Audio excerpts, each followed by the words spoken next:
Welcome, everyone. My name is Lacy Ellenwood, and I'm a library consultant at the Mississippi Library Commission. Today's webinar will provide a brief overview of several topics marked as emerging trends in librarianship from ALA's Center for the Future of Libraries. Their purpose is identifying emerging trends relevant to libraries and the communities they serve, promoting futuring and innovation techniques to help librarians and library professionals shape their future, and building connections with experts and innovative thinkers to help libraries address emerging issues.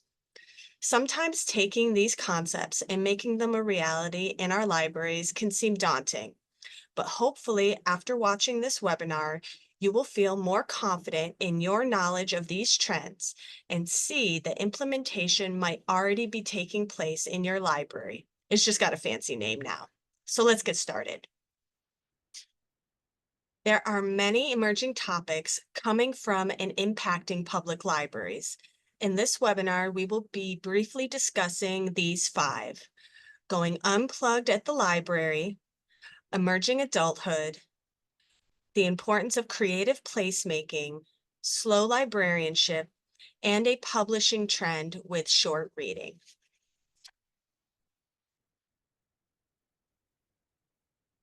First, unplugged at the library. We live in a world where information and technology are everywhere and ever present. This is why opportunities to unplug may become more essential, since they benefit both professional and personal experiences of our library staff and patrons.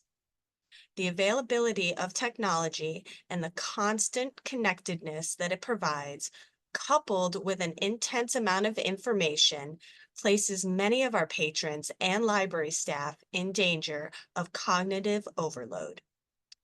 Faced with this overload, individuals and even organizations may struggle to focus on what is important.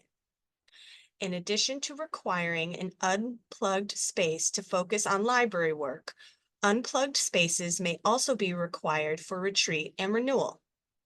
Despite research connecting vacations to improved productivity and job performance, more than half of American workers stay plugged in, responding to work emails and communicating with the workplace while on vacation.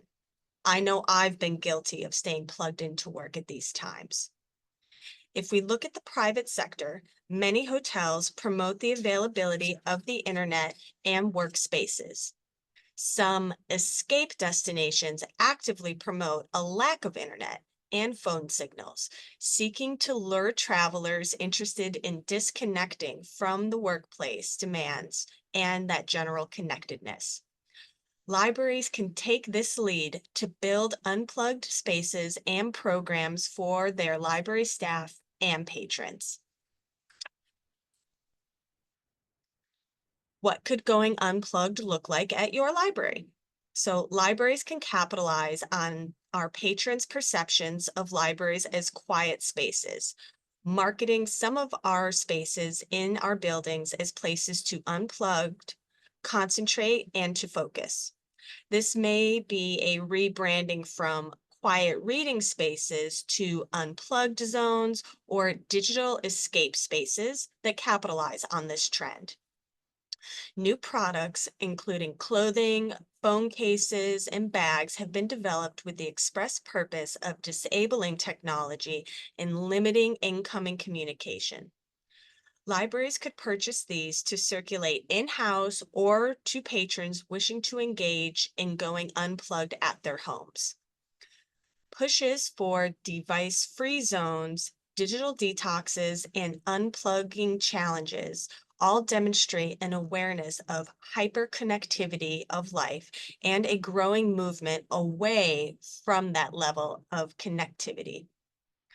Programming and services that encourage quiet reflection or limit the use of technology may become popular as they contrast with the everyday connectivity that people normally encounter. The constant connectedness of society may change the ways that future generations concentrate and collect, synthesize, and analyze information. Library workers may increasingly seek opportunities to unplug, be reflective, or quietly focus on specific work activities. And this may be a challenge in a culture that does not provide opportunities for that type of work time. For a practical application, an example of a program or a zone might be from Wake Forest University's siesta room model. This would be a space that has several upholstered chairs with footstools to relax and recharge. There are charging lockers to securely store and charge personal electronic devices, and this is a quiet, cozy area to rest. Perfect for siestas.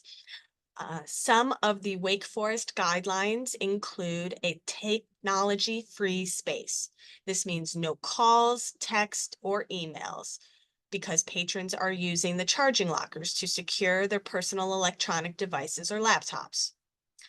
This is not a study space, so you would need to limit any reading for pleasure and advise patrons to take their work elsewhere. Naps of all kinds are encouraged in these unplugged spaces, but patrons should respect others and limit the time in those chairs. This may conflict with your current library policy about sleeping in the library, so please speak with your library director if you're interested in this type of program or space. And as Wake Forest says, there's no monkey business in the siesta zone. Tidiness is a virtue, so obviously we want our patrons to pick up after themselves, but the point of these siesta zones is to sit back, relax, and sleep tight. Then there is Silent Reading Club. Do you remember the silent reading that we did at school? This was maybe a period where you were kind of forced to calm down, be quiet, and focus your attention on a book and not the people giggling next to you. There's now a grown-up version that's much cooler. You get to read what you want, and this can happen at the library or out in the community like a coffee shop or a bar. Readers get together with their books, a cup of tea, or maybe a glass of wine, and relax to the sounds of classical music. Now, you might be thinking, Lacey, can our patrons do this at their homes? Well, we all have such busy lives that this type of unplugged program is about making time for yourself to focus on one task. It's different to a book club where you have to do homework and have an intellectual discussion afterwards. With a silent reading club or group, there's no competition or pressure. Everyone can stay for a chat afterwards, but they're not required to talk about their books. The next trend is emerging adulthood. Emerging adulthood considers the period from the late teens through 20s as a time of distinct psychological and behavioral characteristics that are apparent in more affluent countries like the United States. And this can result in individuals taking longer to move out of their parents' home, involve themselves in a career, get married, and have children. Emerging adulthood grew out of observations of young people from both Generation X and the millennial generation in looking at the ways that society, culture, and the economy have created a new period of development. According to the New York Times, 1/3 of people in their 20s move to a new residence every year. 40% move back home with their parents at least once. They go through an average of 7 jobs in their 20s. 2/3 spend at least some time living with a romantic partner without being married, and marriage tends to occur later. Publishing trends, including the new adult genre, demonstrate the opportunities for library services and products to be marketed to those in between established young adult and adult categories. In application, libraries should begin thinking about programs and services that capitalize on this demographic. Borrowing some ideas from young adult services like video games, media, socials, and your adult services to appeal to this category. Libraries and librarians interested in connecting with young people in their 20s may be able to capitalize on existing relationships with older adults, especially if, as some research suggests, younger generations experiencing emerging adulthood still communicate with and are influenced by their parents. Changes in home ownership, educational attainment, workforce entry, and even family planning patterns could significantly impact communities' composition and the funding sources that communities generate. If emerging adulthood has a significant enough effect on these patterns, then libraries may need to adjust their service plans. Some examples of programming for emerging adulthood could include a bad art night. Here, everyone's an artist. Some people are just worse artists than others. So this event is for those people. The premise is simple. Everyone has access to the same pile of art supplies. Think construction paper, pipe cleaners, paint, basically the same supplies that you would use for children's activities and crafts. And then patrons use them to make art. At the end of the night, participants vote on the worst creations. Whoever is judged to be the worst is the winner. This program is especially great for reaching younger adults and emerging adults in your community. This also is great for social media content as well, and perhaps you would like to allow your social media community to judge the art as well. Speed friending. So emerging adults often struggle to find new friends. It's hard to leave university behind, where there are countless opportunities to meet people and join the working world. The idea of speed dating is a scary one to most people, and it can seem out of place at the library. However, this isn't normal speed dating. It's speed friending. What could this look like at your library? So consider setting up your meeting room with 2 long rows of rectangular tables with 9 chairs on either side to create seating for up to 36 attendees. Participants match with whoever sits across from them. Have one spot marked where the participant would not move at all. This is to ensure that everyone matches with everyone. Have icebreaker jar prompts at each station, like, what was your childhood dream job? Mine was to be a veterinarian. Consider having a projector at the front of the room with a 2-minute timer video. Arrows at each spot will indicate where the participant would move next after the 2-minute round. Have a passive craft station in the room for more engagement, maybe a button maker or card making station. You can borrow a button maker from our special collections at the Mississippi Library Commission. Just contact Charlie Simpkins for more information. By the end of the event, hopefully most participants will have swapped numbers or socials or emails with their new friends. Finally, cringe nights. So we have all endured embarrassing adolescent drama and traumas, and many of us still have the receipts. I know I have a school photo that involves me with short hair and a rat tail. What can I say? It was the early 90s and a fashion choice. So consider inviting your bravest patrons to share the cringiest entries from their teenage diaries in front of a live audience. Think in the storytelling style of The Moth. You may also wish to open it up to photos and, for your younger adults, old social media posts. Next is creative placemaking. Creative placemaking is one of these terms that you will hopefully see your library already engaging with. For this webinar's purpose, creative placemaking brings together partners from public, private, nonprofit, and community sectors to strategically shape the physical and social character of a public space, like a library, through arts and cultural activities that encourage public discourse, neighborhood development, community health and safety, economic growth, civic pride, and authentic sense of place. Central to this move towards placemaking is the acknowledgement that communities need an overarching, multi-pronged approach to improving the aesthetics, safety, and social aspects of a place. Putting people and communities ahead of efficiency and aesthetics through using arts and culture for community and economic development. Creative placemaking promotes several values that resonate with libraries and library professionals, such as equity, arts and culture, creativity, community engagement, partnerships, and stewardship. Since creativity fuels place value, the benefits of using arts and culture to tap into a place's unique character extend beyond the art world. Creative placemaking has beneficial outcomes like increasing conversation or improving community interaction.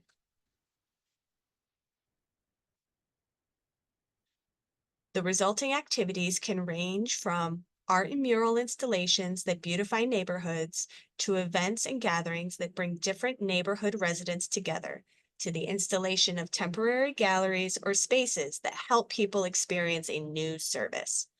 Creative placemaking has led to the popularity of pop-up approaches that can create an art space in an otherwise underutilized area.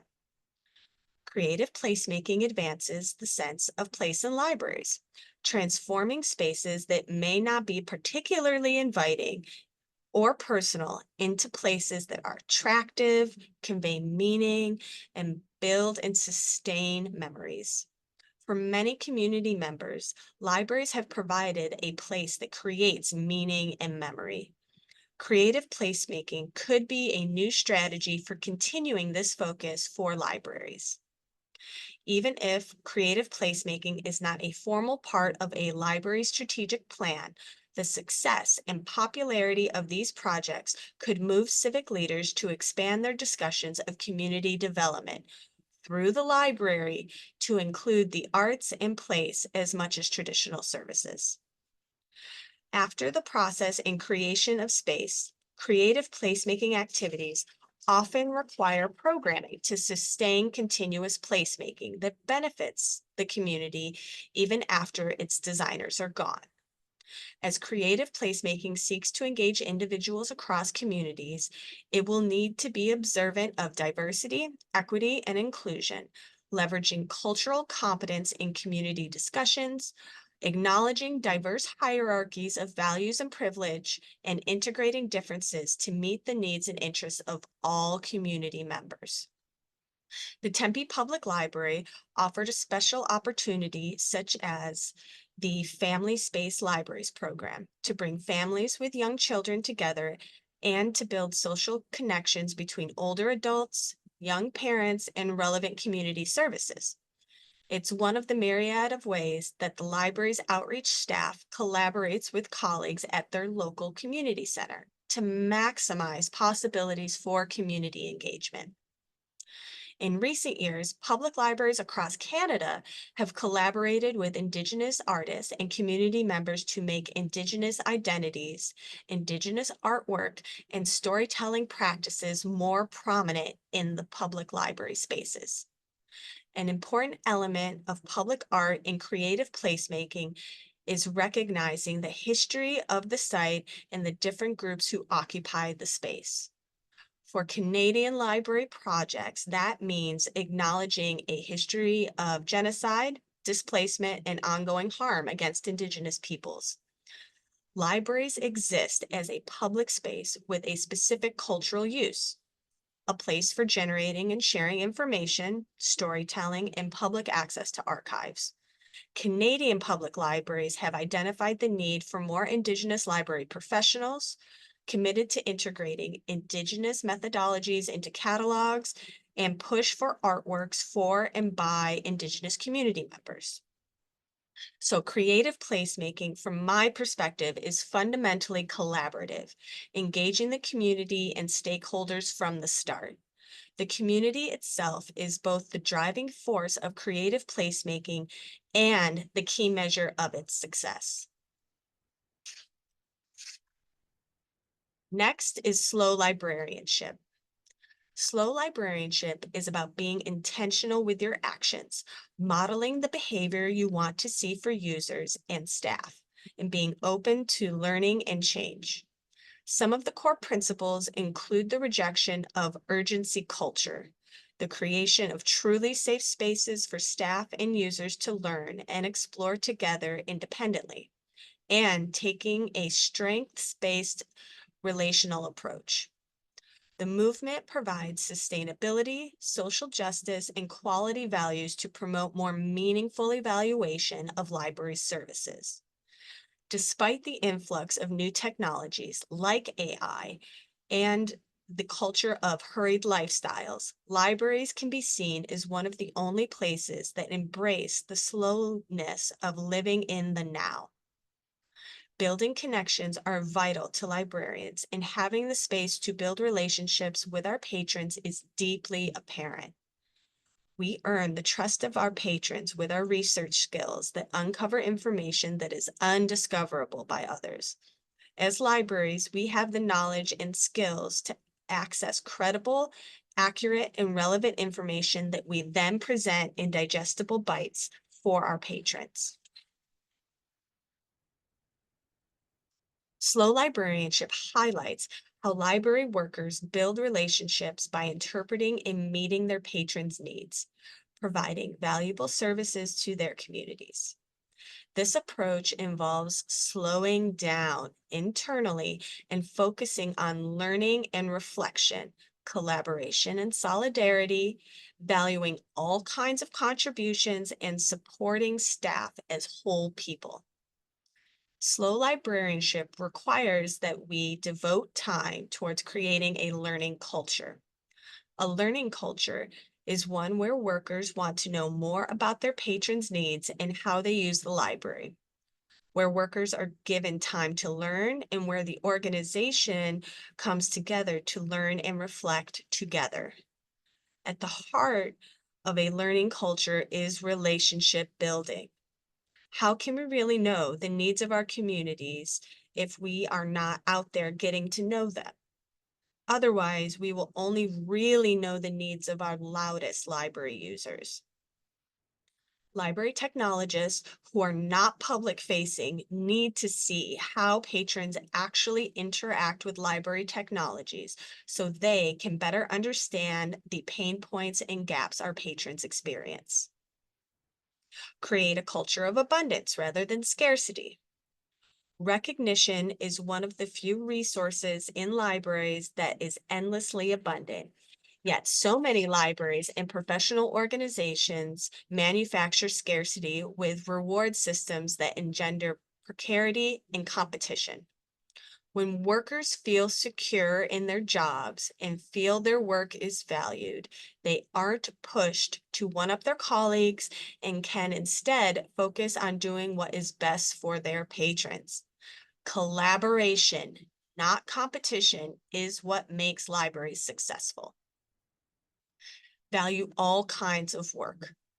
Many libraries and organizations only reward individual genius, work deemed innovative, and public-facing library work.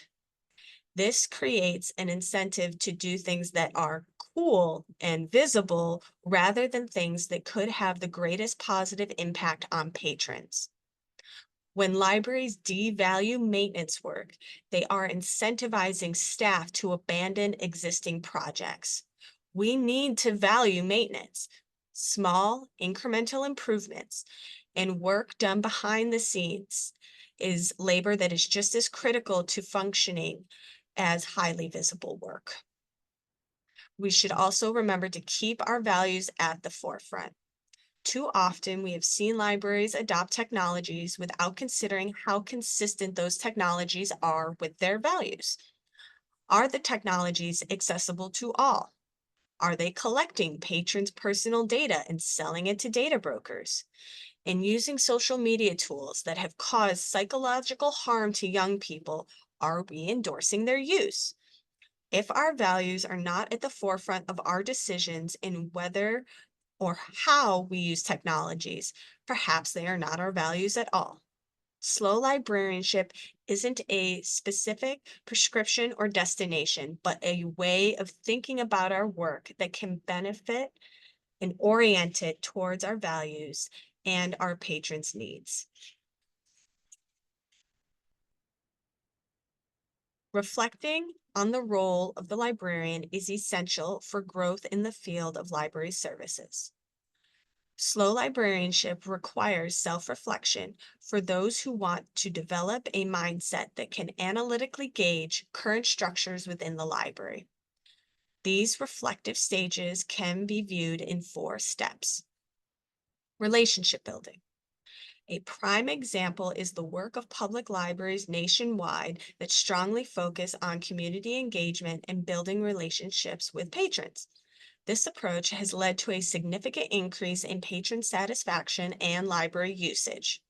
Librarians prioritize building strong, solid connections with patrons to understand their needs and preferences better. Remember, we talked about this with creative placemaking. Understanding patron needs. Slow librarianship encourages librarians to take the time to understand their patrons' unique needs rather than assuming a one-size-fits-all approach. Librarians should invest emotionally in their communities and be given the time to learn about patron culture and how they use the library. Library administrators should allow for a culture of knowledge that includes attending community events consisting of workshops and public library board meetings. Library workers should unite and embrace how the library works around the people who use its services. Creating and cultivating a learning environment takes time. It can occur if the administration, librarians, and staff stay committed to positive patron outcomes. Librarians and library workers should have time to discuss the services offered. Periodic meetings between librarians and staff about patron needs can benefit all parties involved. Staff should also be allotted a suitable amount of time to assess the information they receive from patrons. Equitable services. By focusing on equitable services, librarians can ensure that all community members can access the necessary resources and support. Realizing that library services were not available for everyone in the past could be the first step to change. Acknowledging the past can be vital to building solid relationships with all community residents. Librarians must prioritize equitable services to guarantee that all community members have essential resources and support. We can ensure that their offerings are distributed and utilized relatively without bias or censorship. This approach helps eliminate disparities or barriers and promotes inclusive access to resources for all community members. Librarians should evaluate participating in community activities and programming. Equitable services ensure that everyone has equal access to the resources and support they need, regardless of their background or circumstances. Resistance to cultural pressures to hurry. There is an emphasis on slowing down and ensuring the best possible service is crucial to slow librarianship. Strongly advocating for librarians to resist the cultural pressure to rush and prioritize quality and reflection in their work. Librarians need to take time to provide quality service for slow librarianship. We need to realize that it is okay to talk to patrons about their interests, to sit with students and ask them if they're having a pleasant semester. Implementing these structures takes energy, research, and most importantly, time. Gaining knowledge from those around us, along with life lessons, takes dedication. We need to motivate each other to keep asking, how do we meet the needs of our patrons? Answering this question keeps the library and us as librarians relevant and progressive.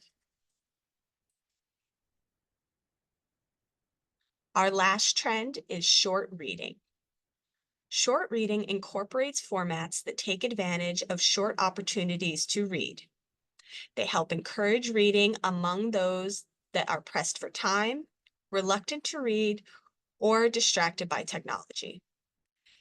It is short or serialized reading, and it is not a new invention.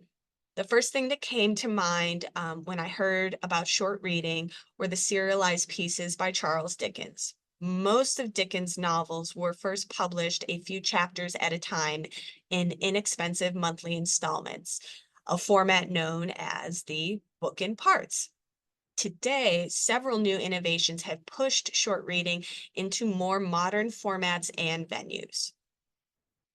According to a 2021 Pew Research study, roughly a quarter of American adults say they haven't read a book in whole or in parts in the past year, whether in print or in electronic or audio format.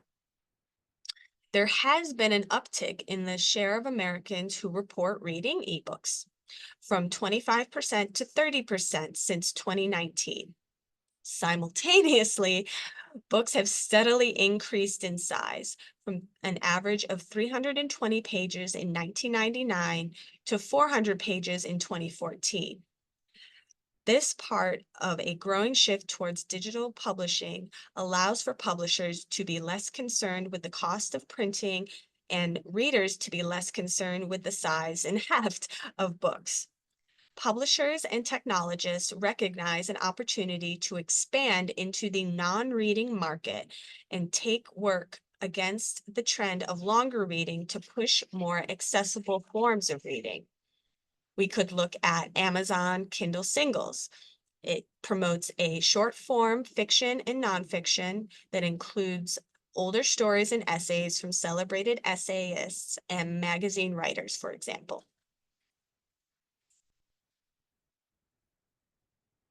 With a persistent public brand of books and a deep value for literacy, short reading's growing popularity may lead our patrons to expect short reading innovations at public libraries.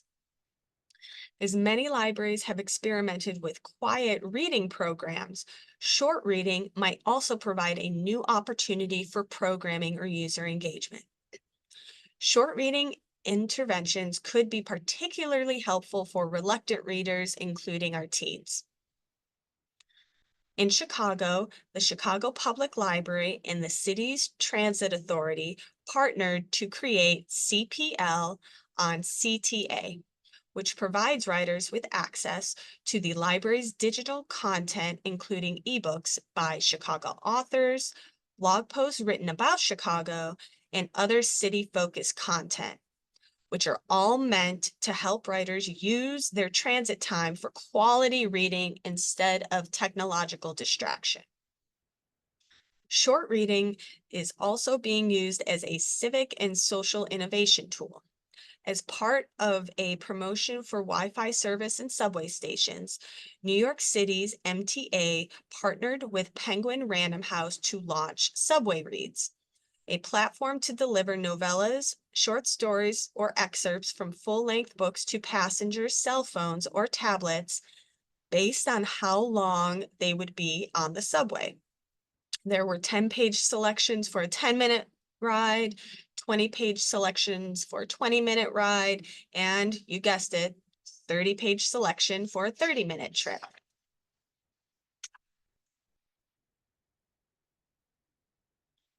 This concludes our webinar on emerging trends. I would like to thank you all for watching. Hopefully you are more comfortable with these topics and can see how you may already be doing these things at your local public library. Have a wonderful day.